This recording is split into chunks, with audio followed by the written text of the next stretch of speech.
Just hit rec.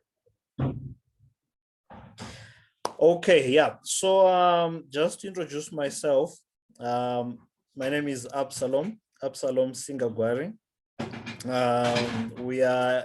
I'm in Zimbabwe, Okay. Southern Africa. Maybe if you've been to South Africa, that's our neighboring country. I think maybe you might know South Africa. So Sure, Zimbabwe is absolutely. it's a tiny Not country. been there, but definitely know it. Definitely. Ah, Yeah. good. Yeah, so Zimbabwe is a northern neighbor to South Africa. So we are based in Zimbabwe in the capital Harare. So basically what we do, we are a team, myself and my two teammates. So we basically run an MSP, managed services provider, Okay. IT company. But like I said on the chat, I've been following you on Twitter, I've been following you on YouTube, and I should say we really appreciate what you're doing. Thank you. Thank you. Yeah, I appreciate that. yeah. It's a refreshing thing to actually see someone who's doing it, not just reading on YouTube or on books. It's refreshing to see someone who's actually practical with all this. Yeah. Thank you. Yeah, it's something that I gosh, I So, have a big passion for. Yeah, thanks. yeah. So basically, we are very much interested in this field of cybersecurity. But if I would be very honest with you, it's all been theoretical so far. Okay. Yeah. Well, you're my first hacker I'm talking to. Okay. It's been basically, you read YouTube, yeah, you read on the internet, you download this, you download that, you try this, you try that, Yeah. and most of it is just it's theory. I mean, yeah. Yeah. So hence why I got in touch with you. Yeah. So you can bring in a whole new dimension into all this practical, the practical part of it. Sure. So yeah, so what we're looking to is we are looking to expand ourselves to offer cybersecurity services from a security end of point, more of if I should say a defensive end. Okay. Yeah, for different, because we have observed this is more like a whole new thing in this part of the world. Mhm. Very few people take it seriously. The banks, of course, maybe a few big companies, but the majority nobody takes it seriously. But we Yeah. do believe this is the future and everybody needs to have this. So this is why we need Jonathan, if that's fine, just to give us a how you guys are doing it, Sure. yeah. Yeah. I guess that so if you're taking a defensive approach, like right, so you'd be protecting an industry or a bank or a business or something like that. But I suppose too, I mean, you definitely would want to know the offensive side as well, right? So just like in any sport, right? I don't really watch sports, but of course I know that there's the offense and defense, right? And in order to play the game, you must know both sides. And so the defensive side is really interesting because it requires a like a coding skill set that that I think is very particular and really like sought after. It's very sought after. And this is something it's good that you're focusing on this, because there's not a lot of defensive businesses out there. There's a lot of offensive. Everybody's going to break in, right? Everybody wants to go in, but not a lot of people want to actually protect. And even the things that I post, right? The things that I post are not protective. I don't do that. I'm like hardcore. Let's get in there. Let's break in. So you chosen a really, really, great, specialty. And that's a one thing too, if you are going to be on the defensive side. So, I think that, you have a good opportunity there, especially, around the world. Again, like I said, there are defensive businesses, and they're super, you know, they're a lot of them are large, and they have large teams, and then they get the best people from around the world, and they're still not that good. And the issue is that, I believe that we're, you know, if you, so have you gone to school for computer science or anything like that, or are you just, Well, my two partners are coming from a background of networking. They are networking engineers. okay? I'm coming from e-commerce. I did e-commerce degree, Bachelor of Technology. So in terms of cybersecurity, I think none of us in particular went to school for that. And that's good. That's a good thing. Honestly, I got to tell you that, like, this is perfect. And so I contract with a company right now, a crypto company called Cello. And so when I started with them, I said specifically, I don't want to see your code. I don't want to know about your projects. I don't want to know what I don't want to know the ins of the applications that you're going to be deploying, because it's going to give me this bias, right? It's going to give me a confirmation bias that what I'm looking at is wrong, right? Or I would have had time to really dig in to the code base, and I would have forgotten completely about a different angle, right? And see, this is super, super important when it comes to this kind of a businesses. If you're indoctrinated with the education, generally you're going to miss pretty much everything that you I mean, you're going to miss everything.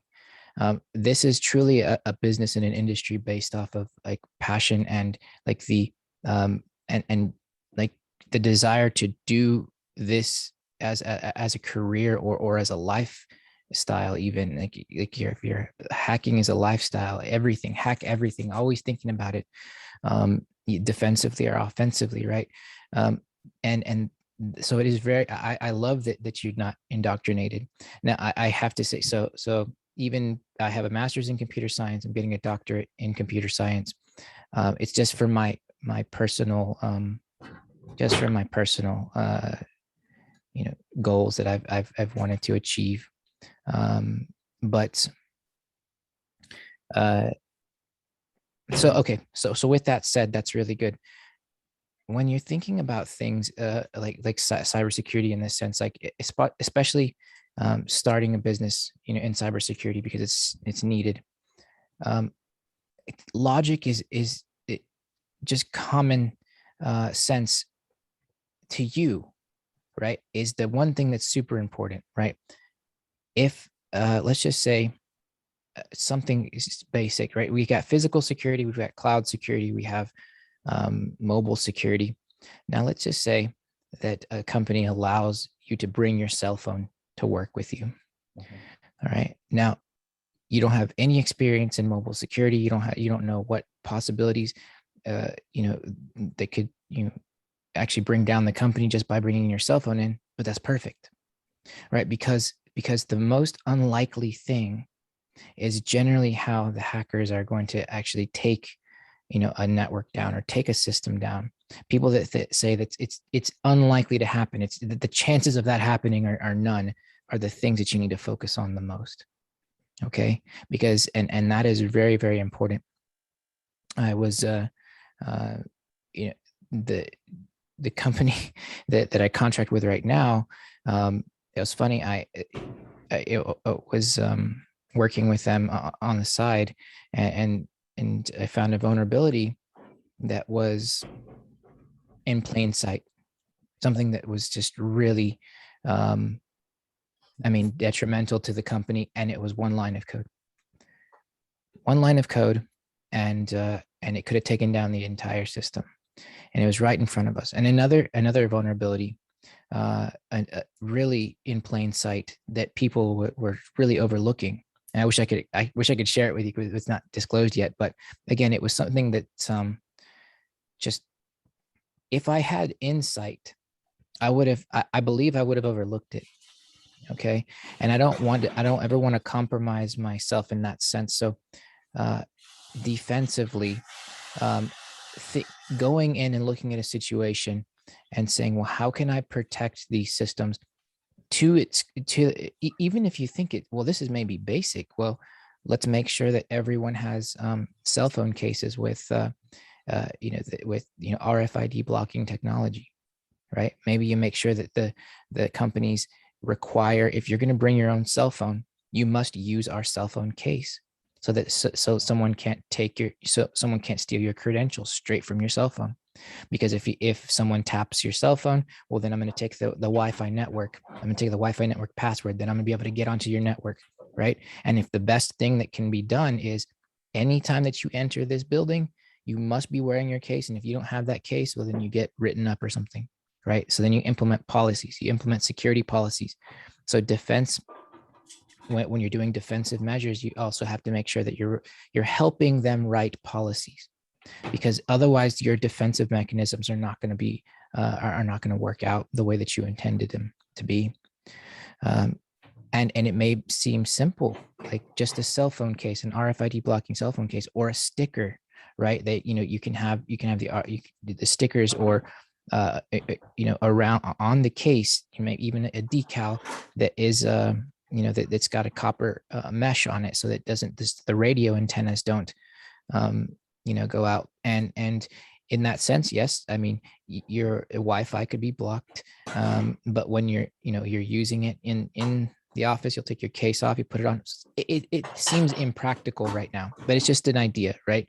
There are many ways to secure these things. But with that said, it's also okay. Well, let's just say that we're on. You're in the company, and you go into the break room, and they have a smart TV, or they have a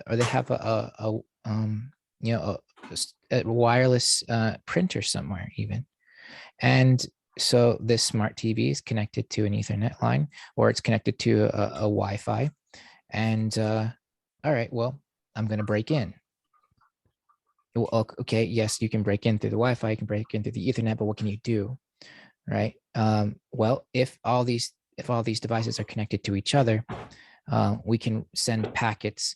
Let's just say we can send a packet to the TV, and that talks to the printer, that talks to every one of the devices, that gives it says, relay all your information back to me. This seems impractical, seems like impossible, but it is not impossible, and it's definitely can be done. Now, how do we stop that Wi-Fi, from communicating with all these other devices, right? Something, something as plain as we're setting up an intrusion prevention system, intrusion detection system, okay? And that's something that you can set up on the router itself. And with that said, you can actually have the MAC addresses for each one of the devices that are there. Say it's a company of 20 people, and all 20 people have, exactly what their cell phone MAC address is. Okay. The MAC address of the TV. So that this is the TV, this is all the people's cell phones, and I don't know what this is, right? But because I don't know what it is, it's not going to be allowed on the network ever. All right. So things like this for defensive measures, right?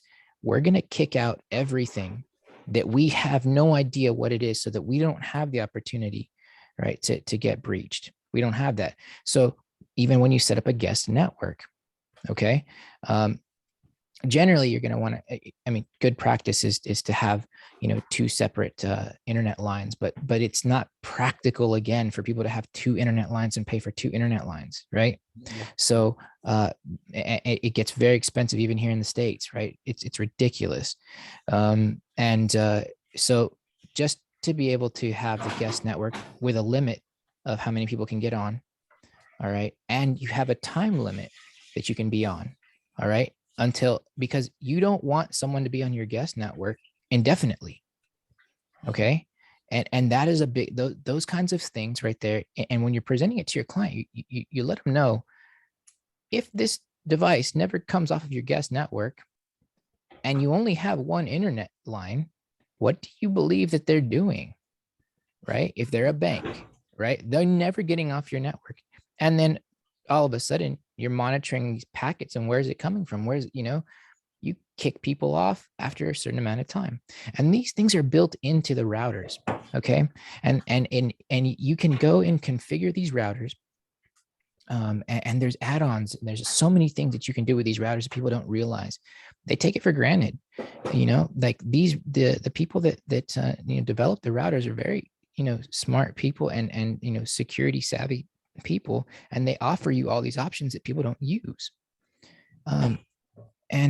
So again, I think what I'm trying to say is approach it in the sense that, what do we already have, within the building, what are you using? You ask the client, how many cameras do you have? How many TVs do you have? How many things are connected to the internet? And then you look at their router and you look at all the devices connected and you say, well, what are these things? Well, I don't know. Well, what do you mean you don't know? And then right there, tell them, you want me to tell you? Sign right here. So that's those things right there. I mean, number one, to say, why do I need your services? Because you have no idea what these devices on your network are. This is why you need my services. That's what you tell them. There's your pitch, and once you do that, I mean, like, okay, all right. And then you start giving them scenarios. That's a little piece on that. Yeah. So just picking up two questions from what you were presenting. So the first question would be, how much of a developer do I need to be, or which? You say, I'm just trying to think around where you said you were working with this client, and the vulnerability that could bring down the whole network or the whole infrastructure was just one line of code, which means certainly code. Sure. So Yep. which areas would be best to, which languages, or rather, I know you can't learn everything, or Sure. but I'm sure you should have maybe one or two. Yeah, absolutely. I'm big with Bash. I don't know if you follow me on Twitter. Clearly, I'm always Bash lines, Bash scripts, one-liners, make things simple, as simple as you can. And people, so I would say, so Bash is number one, right? For me, because it uses what the computer internally, already has built in. It's a shell. It's a born again shell is what it's called. And so it's been around for 20 plus years, and it's been really developed. It's been exploited too, right? Bash has been exploited. Lots of shell shocks, vulnerabilities out there. But so number one is, know what you're actually working with. So if you're working on a PC, then you need to understand, so just essentially basic commands from the command prompt in order to navigate around. If you're working with a PC, if you're working with a Linux box or Mac, then you'll be, Bash again is going to help you learn those internal commands for the and so then you can write scripts from there. I feel like it's more of a natural learning language. So it's as far as, so it's like, if you see this value, then do this, and that's it.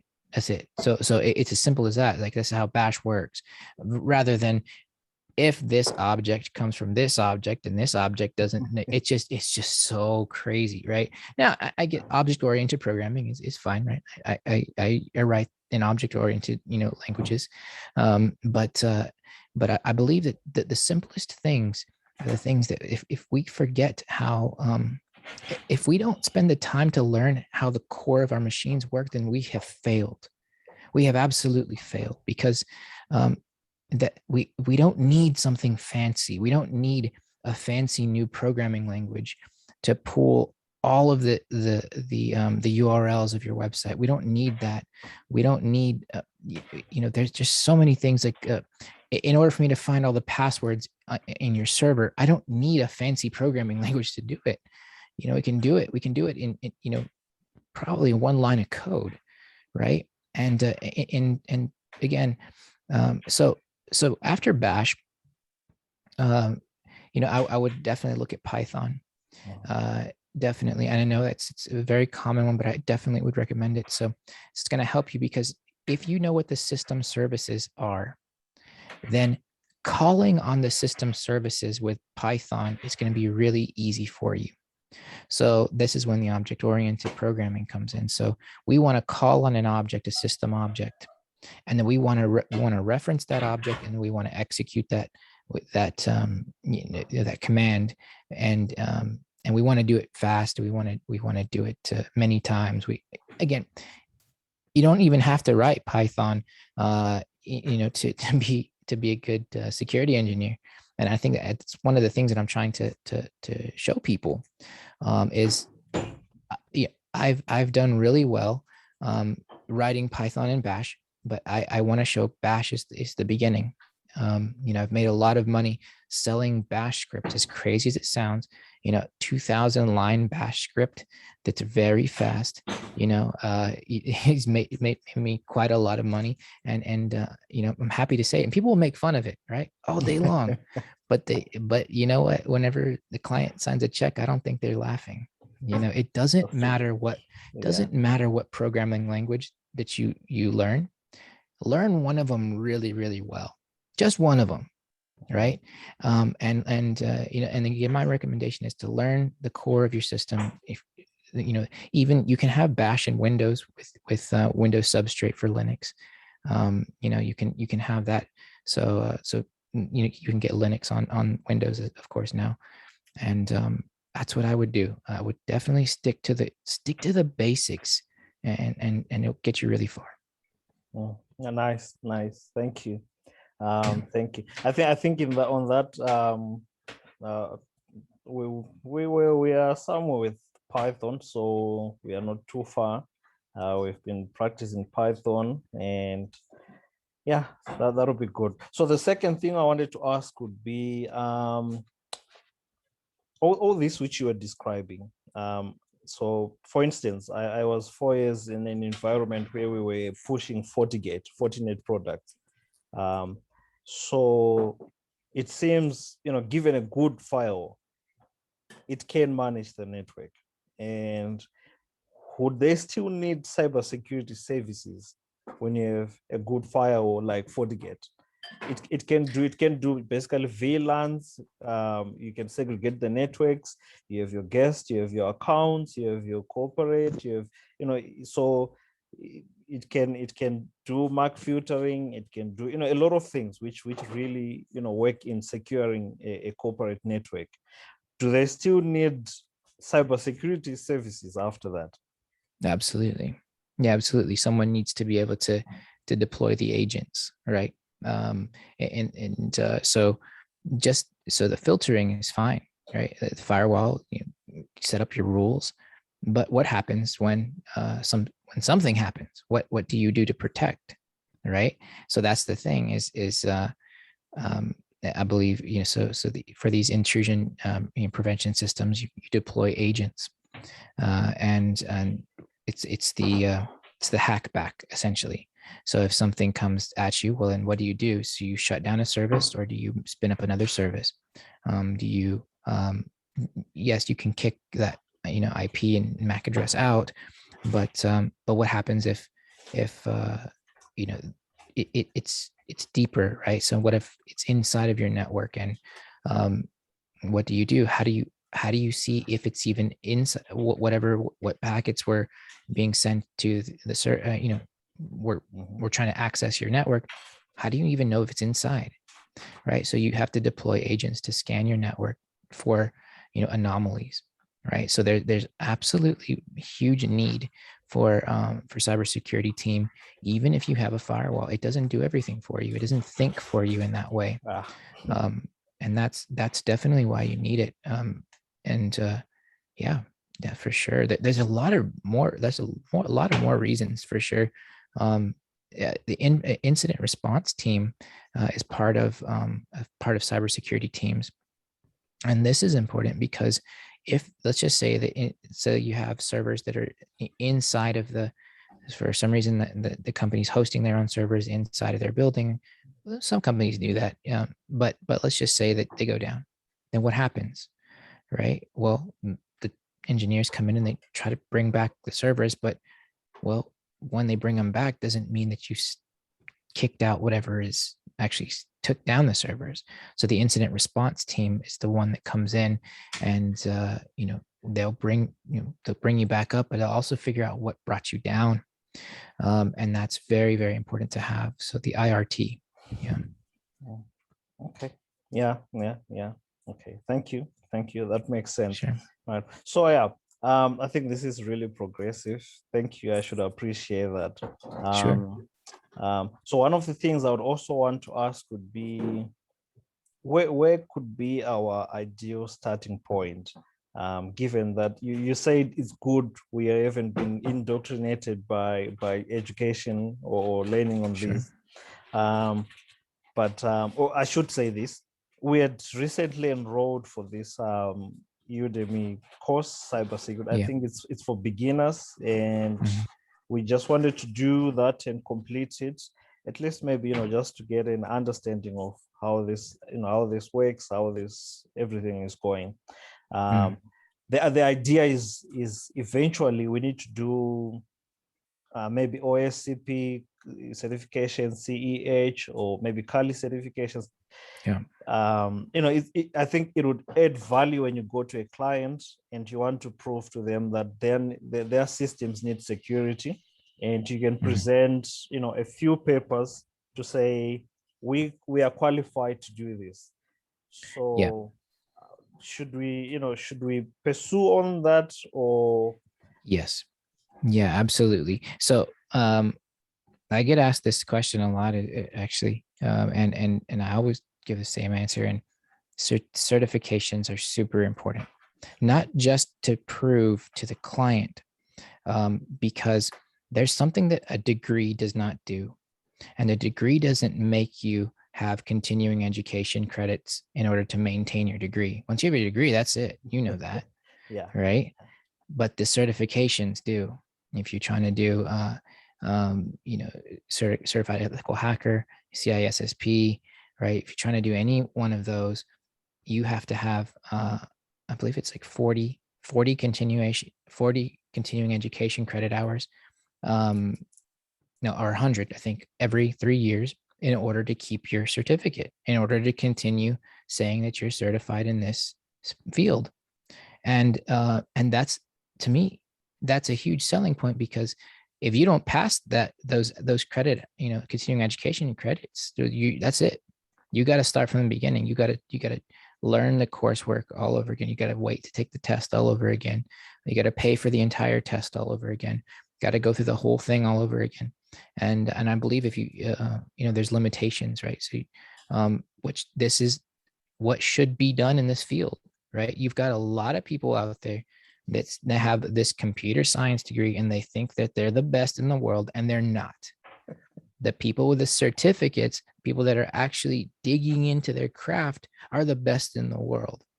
I don't recommend anyone going to a 4-year college for this at all, honestly, ever. Don't go to a university for this. Don't. You're not going to learn anything at all. Only go to a 4-year university if if that's what you want to do. Yes, but if you want to get a job in this industry,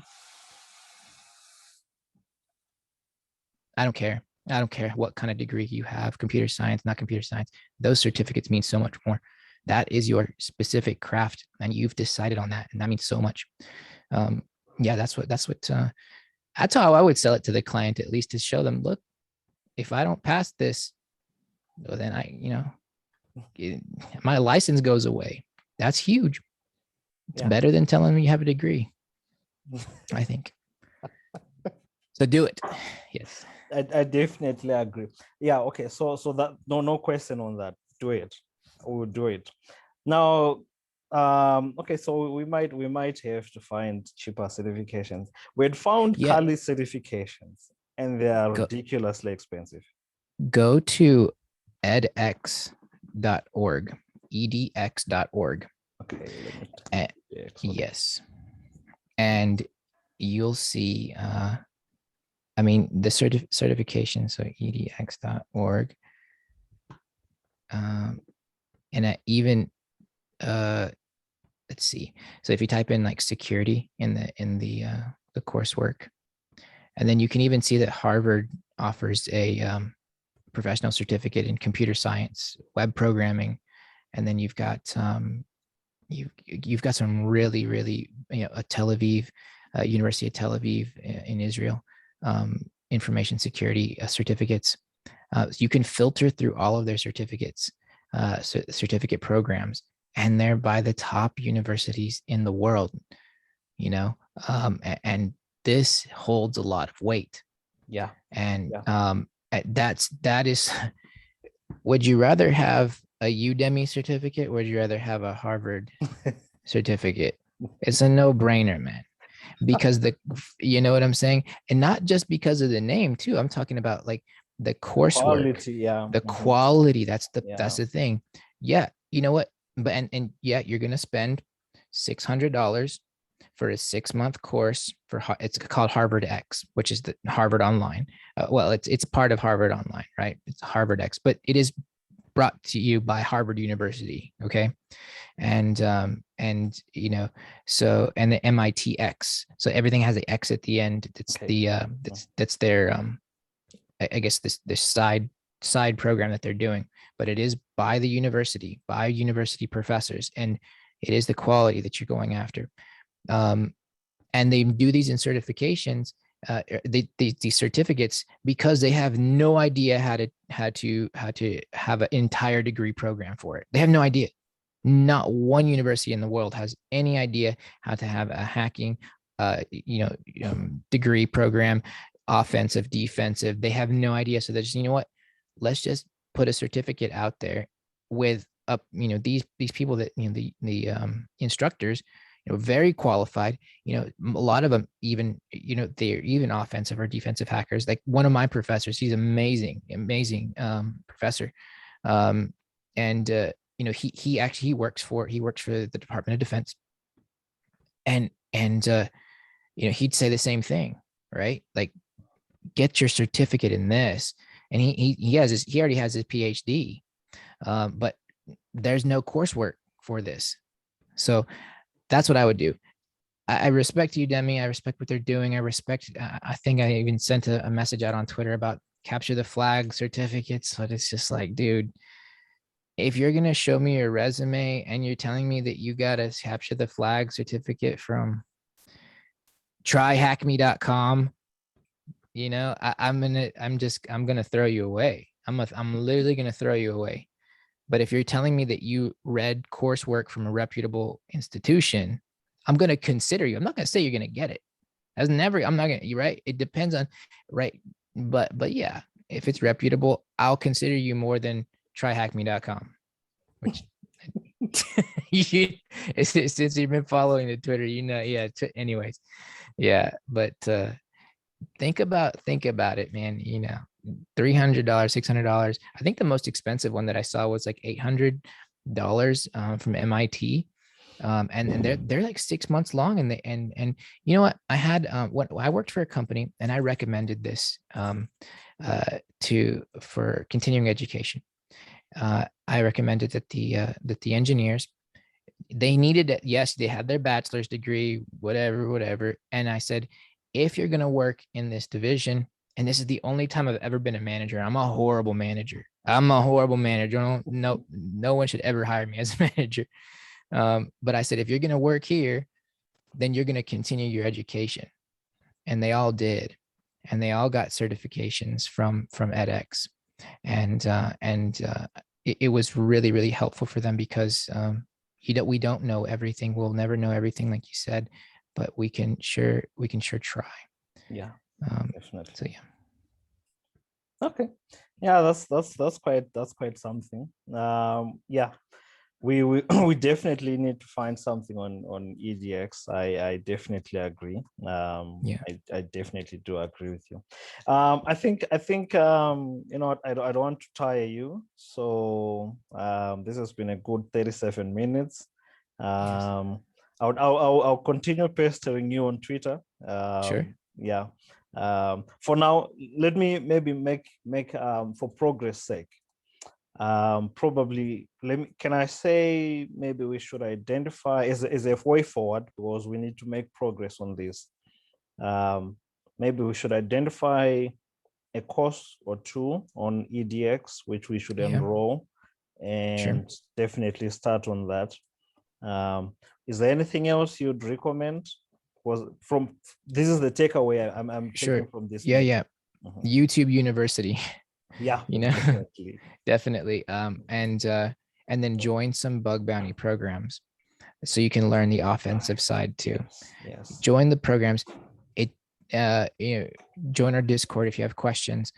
Download some scanners. I would recommend OWASP, Zap, just to start for a free scanner, scan for vulnerabilities, and start learning and submitting bugs. Even if you get denied, right? Even if your vulnerability is shut down, well, you've learned what's not a vulnerability to them, at least, which I'll argue with it all day long, because but because there's the bureaucracy of these bug bounty programs, right? um but start doing that, start submitting, start finding some bugs, right?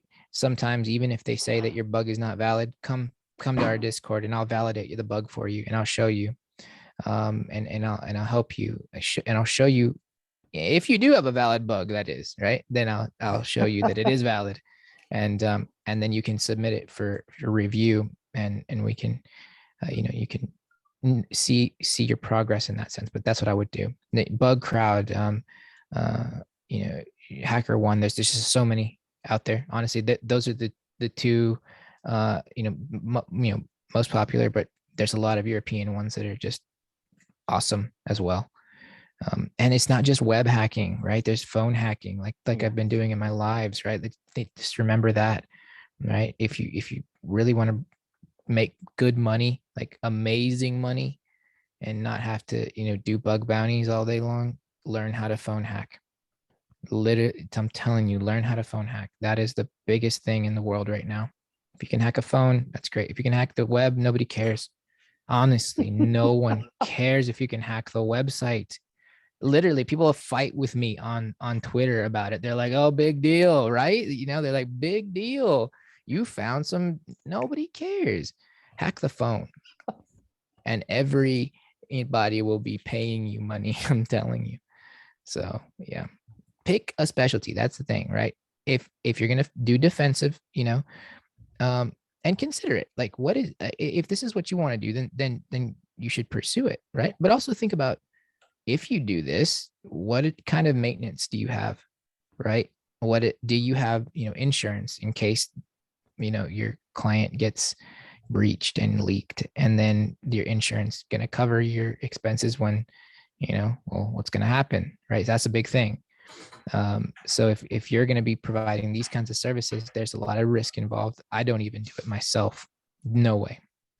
And I have business insurance, but there's no way I'll never guarantee my services. Nope, it's not gonna happen. Don't ask me, because I know a guy that will come behind me and be like, he thinks he's the best. Watch this. You know what I'm saying? So, so just be cautious about that. And I think, honestly, I think that's why there's one of the reasons I think that there's probably not a lot of defensive companies out there, because they're like, yeah, nope, not getting into this business, because I mean, T-Mobile just had a huge leak, phone numbers all around the world. And so that company that was, coming behind them, auditing them, yeah, you can imagine that they're scrambling and freaking out, like, uh-oh, We just let all this stuff, like, so people think that they do their own work and they don't, they outsource it. And so yeah, I'm not sure who that company is, but they're probably scrambling and freaking out right now. Yeah. So be cautious, hack phones, hack tablets, hack TVs, hack IoT. That's going to make you a lot of money. Okay. And it's more, to me, honestly, it's more useful than hacking the web, straight up. I mean, honestly, we got guys in the Discord right now that they're like 16 years old and they know more like exploits. I'm like, oh wait, what is that? What are you? Oh yeah, that's a good one. That's a good, you know, they're like super intelligent, right? They're super smart guys, and they're starting off with web hacking, which is good. But you know, this is let them start off with web hacking, right? And use your experience in the world to help you hack other things. I would say, right? And this is where you come in with securing networks or whatever it is, whatever, you know, cars or whatever it is, securing them. There's just so much more to life than web hacking. I am so done with web hacking. I honestly hate web hacking. That's why I work for the crypto company and I do mobile hacking. It's just so much nicer. So to me, yeah, that's fine. So yeah. You're a great host, by the way. I got to tell you, you should do these more often. You should, honestly. I'll you know, if you post this online, I will you know, I'll retweet it. I'll send you some people, some other hackers, if you want to, you know, interview them or even host, you know, and ask them. You do really, really well. Yeah. Oh, thank you. Thank you. Yeah. Thank you very much for that. I really appreciate, man. It's been a great 40 minutes. You know what? I think, you know what, for progress sake, I think I'll have to bug you maybe once a month, you know, just have this chat. Let's do it. I'll look forward to it. Yeah. Once a month is fine. Power is back. Oh, great. So I really appreciate your time for today. I think this is enough. I don't want you hating me for keeping you here for 4 hours. No. It's been a pleasure. I can't wait till we can meet in person someday. Thank you. Yes. All right. Cheers. Take care. Have a good day. Too. Bye.